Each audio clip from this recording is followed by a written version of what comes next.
যদি পৃথিবীর সবাই তাদের প্রাক্তনকে ক্ষমা করে দেয়, কিন্তু আমি কখনোই আমার প্রাক্তনকে ক্ষমা করব না, এই কথাটি বলে সব থেকে বেশি জনপ্রিয়তা লাভ করেছিলেন আমাদের প্রিয় কাফি ভাই। কাফি ভাই মূলত একজন কন্টেন্ট ক্রিয়েটর। তিনি তার কন্টেন্টে সামনে কুকুরকে বসিয়ে কয়েল জ্বালিয়ে অনেক সুন্দর সুন্দর ভিডিও বানায় এবং মানুষকে হাসায়। কিন্তু যে মানুষটা মানুষকে হাসায় সেই মানুষটার জীবনে যে একটা কষ্টের গল্প আছে যা আমরা কেউ জানি না। যার কারণেই কাফি ভাই বলেছিলেন যে পৃথিবীর সবাই যদি তাদের প্রাক্তনকে ক্ষমা করে দেয়, কিন্তু আমি কখনোই আমার প্রাক্তনকে ক্ষমা করব না। কাফি ভাই এই কথাটি কেন বলেছিলেন, চলুন আজকে আমরা জেনে আসবো কাফি ভাইয়ের জীবনের সেই কষ্টের গল্পটি। তো কাফি ভাই প্রথম যেদিন মেয়েটাকে প্রপোজ করে সেদিন একটা 20 টাকার গোলাপ আর 15 টাকার একটা রিং দিয়ে মেয়েটাকে এইটা বলে প্রপোজ করেছিল যে তুমি কি আমাকে বিয়ে করবে। মেয়েটা বলেছিল হ্যাঁ আমি আপনাকে বিয়ে করব। কিন্তু পরে কাফি ভাই এটা রিয়ালাইজ করতে পেরেছিল যে ওই আংটিটা যদি 15 টাকার না হয়ে 15 লক্ষ টাকার হতো, তাহলে তার ভালোবাসার মানুষটি আজ ঠিকই তার জীবনে থেকে যেত। এভাবে তাদের সম্পর্কটা হবার পরে একটা পর্যায়ে গিয়ে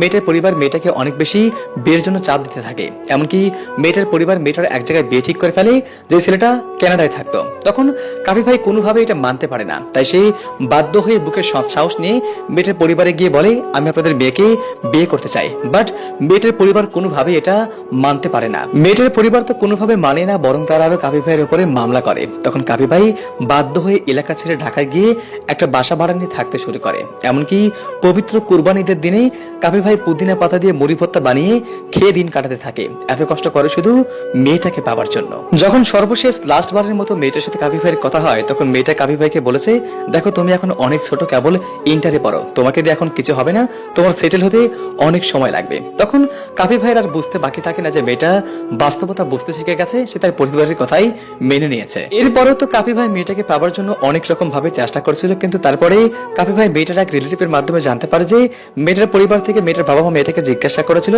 তুমি কি আমাদের পছন্দ করা ছেলেকে বিয়ে করতে চাও নাকি তোমার পছন্দের ছেলেকে বিয়ে করতে চাও, তুমি যেটা চাও সেটাই পাবে। তখন মেয়েটা বলেছিল আমি আপনাদের পছন্দ করা ছেলেকেই বিয়ে করতে চাই। এই জন্য আমি প্রত্যেকটা ছেলেদেরকে বলি যে ভাই তোমরা যারা আমাকে বলো ভাই ওর কোনো দোষ নাই, ওর পরিবার ওকে জোর করে বিয়ে দিয়েছে, ওর ইচ্ছার বিরুদ্ধে বিয়ে দিয়েছে, এতে ওর কোনো মত ছিল না, ওকে জোর করে বিয়ে দিয়েছে, ও নিষ্পাপ, ওর কোনো দোষ নেই, এই কথাগুলোর না আসলে কোনো ভিত্তি নেই। সত্যিকার অর্থে ও তোমাকে পাওয়ার জন্য কোনো চেষ্টাই করেনি, আর যদি চেষ্টা করতো তাহলে কখনোই তোমাকে ছেড়ে যেত না। ও যখন ঠিক তোমার থেকে বেটার কাউকে পেয়ে গেছে তখনই পরিবারের দোহাই দিয়ে তোমাকে ছেড়ে গেছে। আর পরিবারের অজুহাতটা কেন দিয়েছে জানো, যাতে করে তুমি তাকে মনে করো সে নিষ্পাপ। আর যখনই বেঈমানরা তোমার থেকে ভালো কাউকে পেয়ে যায় না, তখনই তারা এই কথাটা বলে যে দেখো আমার পরিবার থেকে আমাকে অনেক বেশি চাপ দিচ্ছে, আমার এখানে করার কিছু নেই, তুমি আমাকে মাফ করে দিও, তুমি আমার থেকেও অনেক ভালো কাউকে পাবে। তো কাফি ভাই আমি আপনাকে একটা কথা বলতে চাই, সে আপনাকে ছেড়ে গেছে ভালো হয়েছে।